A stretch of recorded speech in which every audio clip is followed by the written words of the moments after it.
que je voudrais voir avec vous, et on terminera avec ça aujourd'hui, c'est quelques informations par rapport à la législation anti-blanchiment sur le marché de l'art. Encore une fois, là aussi, c'est un sujet qui est tout à fait d'actualité parce que c'est une législation qui est, pour ainsi dire, nouvelle. Hein, donc, le chapitre a été ajouté l'année dernière dans le cours. Mais c'est une législation qui est assez technique et complexe pour les acteurs du marché. Ici, on ne va pas rentrer dans tous les détails du pourquoi on en arrive là. Vous avez maintenant donc une législation que vous retrouvez dans votre recueil de textes qui date maintenant de 2017 et qui, à la base, n'était pas du tout faite pour le marché de l'art. À la base, la législation anti-blanchiment d'argent est une législation qui a eu pour but, avant toute chose, de cibler le secteur bancaire et financier. Le but étant d'éviter que les sommes qui gravitent au sein des banques et au sein du secteur financier ne servent à financer le terrorisme. C'est ça la philosophie, en tout cas la présentation que l'on en fait. Dans la pratique, en réalité, indépendamment des questions de terrorisme, la volonté réelle derrière ces législations-là, c'est surtout de lutter au sein des États membres contre le travail en noir. Alors, donc vous avez cette législation qui date de 2017 et qui a, au fur et à mesure des années, été étendue à d'autres acteurs que le secteur bancaire et financier, dont je suis le premier concerné. En tant qu'avocat, les avocats sont aussi soumis à la législation anti-blanchiment. Et donc, on a une obligation de contrôle aussi. Et lorsque l'on a un doute, donc si on pense que quelqu'un vient nous voir avec potentiellement un problème de blanchiment d'argent, on a l'obligation de le dénoncer. Les comptables, c'est pareil. Les notaires, c'est pareil. Et donc, toute la philosophie derrière cette législation, donc, c'est de lutter contre le blanchiment d'argent, mais avec, pour toutes les personnes qui sont assujetties, une obligation de dénonciation si jamais vous êtes confronté à un cas de figure problématique. Et donc, je vais à votre question après, dont le dernier élément, les nouveaux venus dans ce cadre-là, c'est le marché de l'art avec essentiellement les galeries, les marchands, les maisons de vente, mais aussi les entreprises de stockage. Donc, j'en reviens aux conditions d'assujettissement. Donc, vous devez être un professionnel du marché de l'art, peu importe le fait que vous soyez en personne physique ou personne morale. Vous devez participer d'une manière ou d'une autre à l'opération de vente de l'œuvre, en ce compris le stockage. Et donc là, vous voyez, c'est beaucoup plus large que juste le fait d'être une galerie ou une maison de vente. Souvenez-vous de notre chaîne d'intermédiaires, on avait fait le schéma où vous aviez plusieurs intermédiaires qui essayaient à chaque fois de faire fonctionner leur carnet d'adresses pour finalement vendre une œuvre. Un intermédiaire de ce type-là, même s'il agit en personne physique, il devrait respecter cette législation. Et donc, pour les œuvres d'art, les biens meubles, je vous l'ai dit, dont la valeur est supérieure à 10 000 €. Une fois que vous êtes assujetti, qu'est-ce que vous devez faire? Vous avez des obligations de 4 ordres.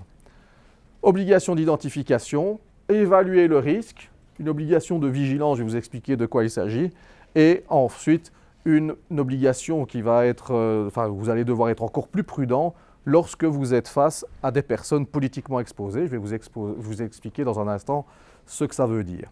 On va passer ces 4 points-là en vue. Premier élément, obligation d'identification et de vérification. Ça veut dire que maintenant, alors qu'avant, la plupart des gens ne se tracassaient pas de savoir à qui on vendait, en fait, maintenant, vous devez identifier votre acheteur. Identifier votre acheteur, ce n'est pas juste lui demander son nom et son prénom quand il vient pour le noter sur la facture, c'est lui demander une preuve d'identité. Une preuve d'identité, le fait qu'on vous propose un permis de conduire, suivant la personne qui vous parle au SPF Économie, le permis de conduire, ce n'est pas la meilleure preuve d'identité qui soit. L'idéal, c'est la carte d'identité ou le passeport, bien évidemment.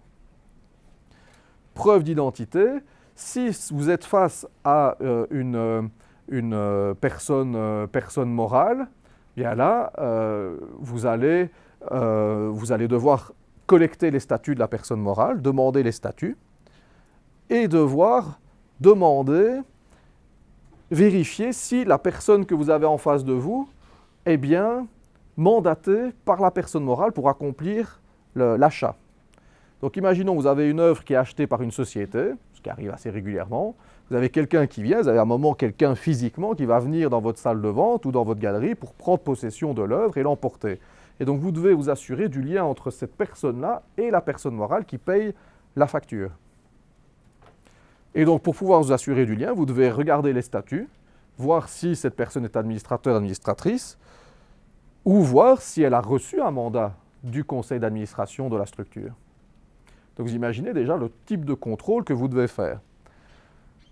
Vous devez donc collecter toutes ces données-là, vous devez en plus les conserver pendant 10 ans, et vous devez aussi vous poser la question, savoir, tiens, la personne que vous avez en face de vous, est-ce qu'il est logique, est-ce qu'il est plausible que ce type de profil achète une œuvre d'art de ce prix-là? À nouveau, quelqu'un de classe moyenne qui achète une petite planche de bande dessinée à 200 ou 300 euros, là c'est tout à fait plausible que l'on ait ce type d'achat, mais ici de toute façon 200-300 euros, on n'est même pas couvert par le champ d'application de la législation.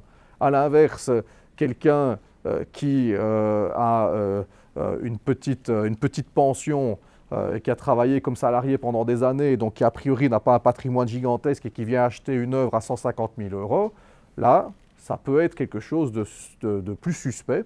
Et donc, vous devez agir en conséquence. Vous devez donc faire une analyse, un screening de votre client pour voir si vous devez creuser plus ou pas. Donc, et ça repose sur vous. Vous avez une obligation de moyens ici. Donc vous devez mettre en place et vous devez pouvoir prouver que vous avez mis en place les moyens pour pouvoir faire ce contrôle-là. Deuxième élément, donc vous allez devoir évaluer le risque par rapport à l'opération. Donc qu'est-ce que ça veut dire? Si la personne vient en vous disant je voudrais vous payer cette œuvre avec 5 000 euros en cash et le reste par virement, le maximum que l'on peut payer en cash en Belgique, c'est 3 000 euros. Donc automatiquement, une personne qui vous dit ça, c'est une personne qui a un comportement qui est suspect. Donc ça veut dire que le risque individuel, ici c'est le risque par rapport à la personne en question, doit vous amener à être plus prudent. Ça ne veut pas dire que vous devez ne pas faire l'opération, mais ça veut dire que vous devez être beaucoup plus prudent par rapport à la réalisation de l'opération. L'évaluation globale du risque, là, c'est par rapport à votre clientèle de manière globale.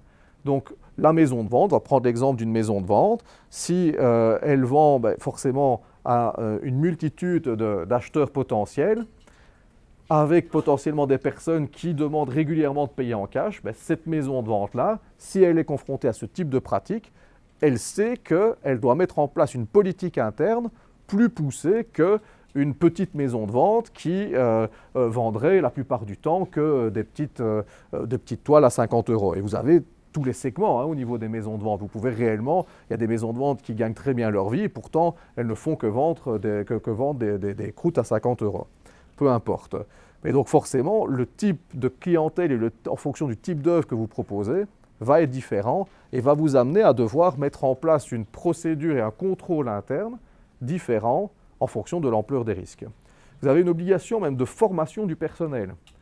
Donc ça veut dire que chaque personne qui va être en contact avec le client doit pouvoir faire ce contrôle et doit pouvoir rapporter au responsable de la structure en disant ici, j'ai un doute, donnez les informations et puis vous avez le responsable de la structure qui lui va décider de faire la notification ou pas, donc la dénonciation ou pas.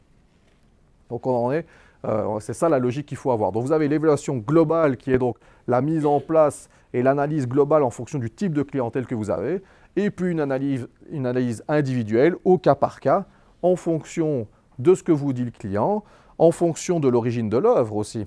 Parce que vous êtes une maison de vente, donc ça veut dire que vos clients, c'est à la fois les déposants et ceux qui vont enchérir.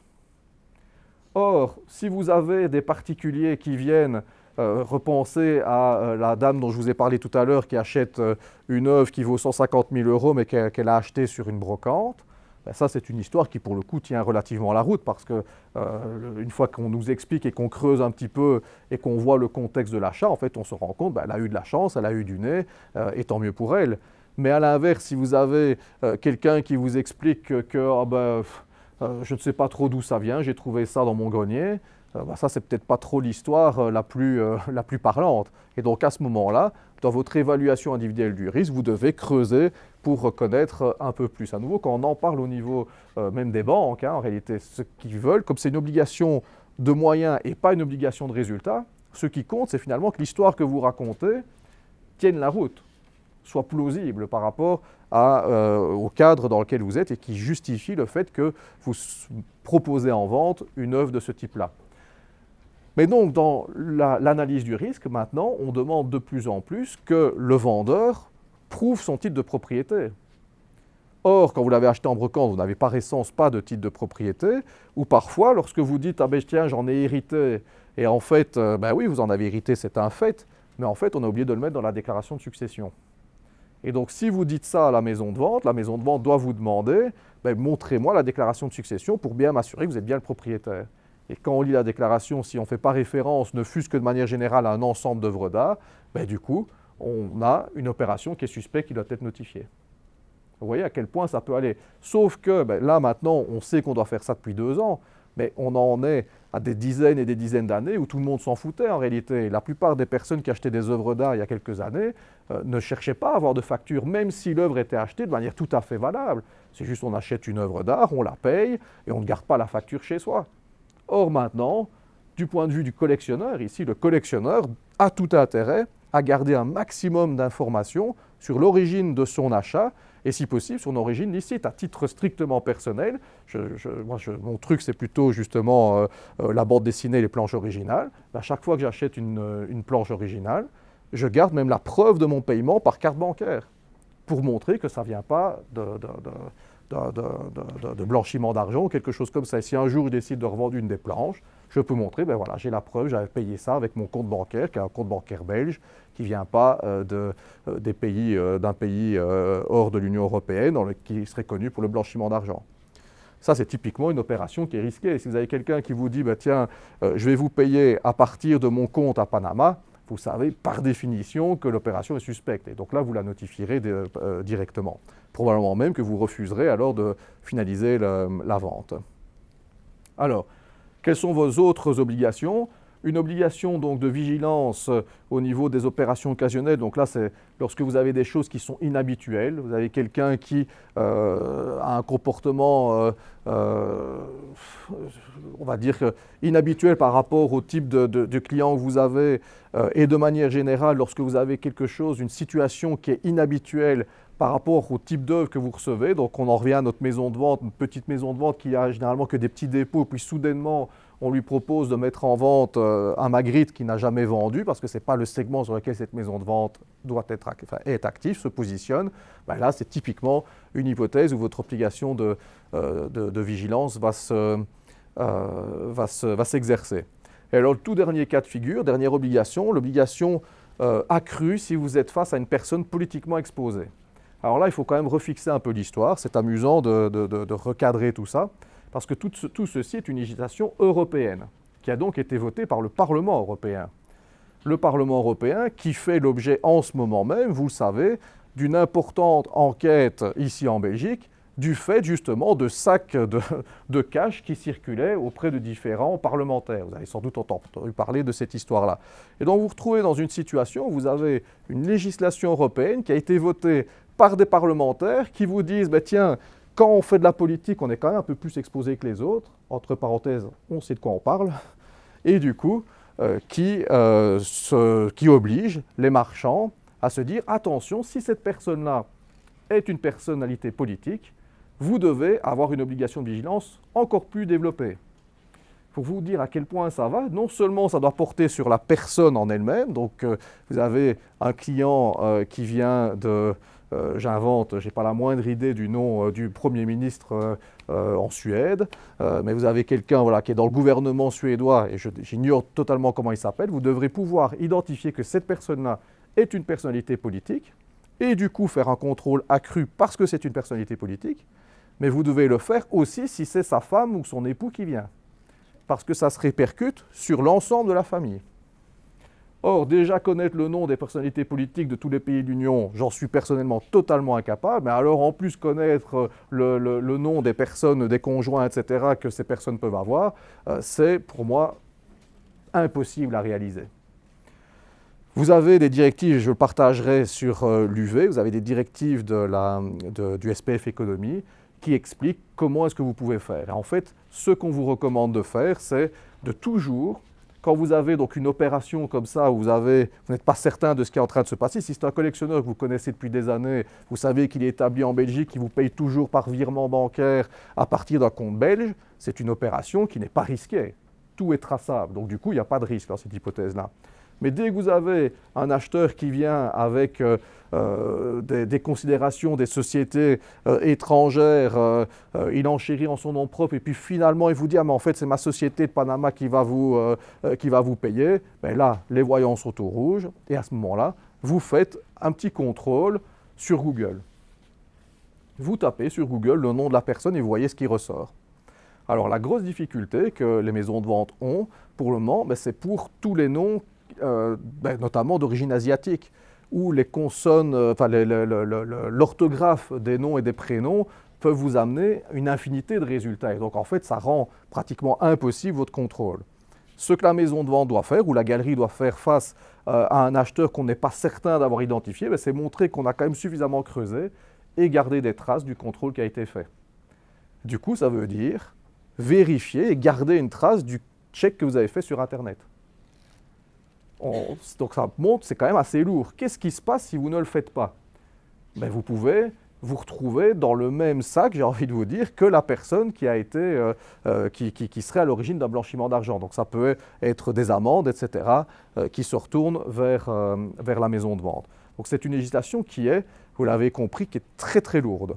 À partir du moment où vous avez donc, ce que je veux dire par rapport au fait que c'est très lourd, c'est que non seulement vous devez collecter les données, mais en plus vous devez les conserver, en ce compris donc le contrôle Internet que vous aurez fait.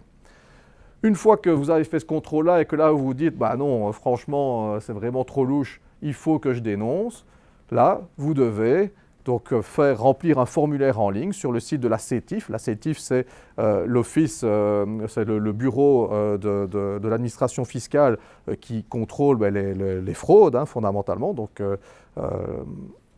celui qui est directement concerné, et c'est eux qui prendront une décision par rapport à la notification. Donc vous, tant que vous avez fait votre dénonciation, vous êtes en ordre. Si vous avez fait une dénonciation, vous êtes irréprochable. Et vous n'avez pas besoin de qualifier le problème. Vous devez juste dire, bah ici j'ai un doute. Et vous expliquez pourquoi. Vous donnez les données, vous devez donner les cartes d'identité, etc. Donc toutes les données que vous avez collectées, vous expliquez le doute que vous avez et vous le notifiez. Et c'est à eux ensuite de faire le travail de contrôle et peut-être de cibler du coup plus facilement cette personne-là pour un contrôle fiscal très probablement. Alors, on a une double particularité sur le marché de l'art, c'est que notre problème de blanchiment d'argent peut se faire avec le blanchiment de capitaux, c'est ce que je vous ai expliqué jusque maintenant, mais on peut aussi avoir un problème de blanchiment au niveau de l'œuvre d'art en tant que telle. Et donc là, c'est la problématique qu'on a évoquée tout à l'heure, avec des œuvres qui auraient été volées, des œuvres qui auraient été payées avec de l'argent noir, ou des œuvres qui auraient été exportées illicitement, etc. Donc l'obligation de dénonciation, l'obligation de contrôle porte aussi sur cet aspect-là. Donc la galerie, le marchand d'art, la maison de vente doit non seulement contrôler les personnes, mais doit aussi contrôler les biens qui lui sont proposés. Du coup, ça veut dire faire un descriptif de l'œuvre. Alors le descriptif de l'œuvre, c'est pas grave, la plupart du temps c'est déjà fait. Fondamentalement, dans le catalogue d'une maison de vente, vous l'avez le descriptif. On a le titre, l'origine, l'année, si c'est une antiquité, la période qui concerne l'objet. Donc là, le descriptif, c'est relativement facile. Mais par contre, vous devez aller plus loin au niveau de la recherche d'informations, et c'est là où vous allez devoir demander à votre collectionneur, qui est peut-être quelqu'un que vous connaissez depuis des années, ou avec qui c'est peut-être un nouveau collectionneur, mais vous savez qu'il a un beau patrimoine, une belle collection, et du coup, ça vous arrangerait de l'avoir comme client. Mais du coup, vous devez lui demander, tiens, d'où vient cette œuvre? Comment est-ce que vous l'avez acquis? Est-ce que vous avez leur titre de propriété? Si vous n'avez pas de titre de propriété, comment ça se fait? Est-ce que vous l'avez du coup acheté en brocante? Ou est-ce que vous l'avez acheté auprès d'un autre particulier? Si c'est auprès d'un particulier, est-ce que vous avez des échanges de courrier? Et donc du coup, si vous avez, vous, dans votre famille, vous avez certainement dans votre famille vos parents, vos grands-parents qui ont l'une ou l'autre aussi jolie petite croûte que vous allez peut-être un jour avoir chez vous, le but du jeu, c'est aussi de garder les papiers qui vont avec. la bonne vieille farce de 1970 que personne n'a jamais ouvert, ben en fait, il vaut mieux la garder si elle contient les factures relatives aux œuvres ou aux antiquités qui seraient dans vos familles. Parce que, si ça se présente, ce sont ces documents-là qu'on vous demandera. Si vous les avez et que vous montrez que finalement ça fait l'objet d'une déclaration de succession, c'est impeccable. Le contrôle est terminé et on met tout en vente, il n'y a aucun souci. Mais si vous n'avez pas une histoire qui tient la route, vous risquez de vous retrouver avec peut-être potentiellement derrière une dénonciation de votre interlocuteur sans qu'il vous le dise, parce qu'il n'a pas besoin de le signaler. La plupart du temps, on ne le signale pas. On doit faire notre dénonciation sans pour autant prévenir la personne. On a même l'obligation de ne pas prévenir la personne quand c'est comme ça. Et du coup, vous pourriez vous retrouver ciblé par l'administration fiscale parce que votre dossier n'était pas suffisamment complet. Donc du coup, même dans la gestion du patrimoine familial, on va le dire comme ça, tenez compte de cette réalité-là et donc gardez des traces de tout ce que vous faites maintenant à partir du moment où ce sont des œuvres d'art ou des antiquités. Alors le seuil, on a vu, c'est 10 000 €, donc voilà, tout le monde n'a pas des œuvres à 10 000 €, je suis le premier à ne pas en avoir du tout chez moi, mais en attendant, le fait d'avoir un contrôle à ce point poussé nous montre la tendance. Or, la tendance, elle va ne faire qu'augmenter au fur et à mesure des années, parce qu'on annonce déjà une réforme de ce mécanisme-là. Donc, tenez-vous au courant, en tout cas pour ceux qui seront actifs sur le marché de l'art, parce que ça fait partie maintenant vraiment de la réalité dans laquelle vous êtes confrontés au quotidien, pour le coup.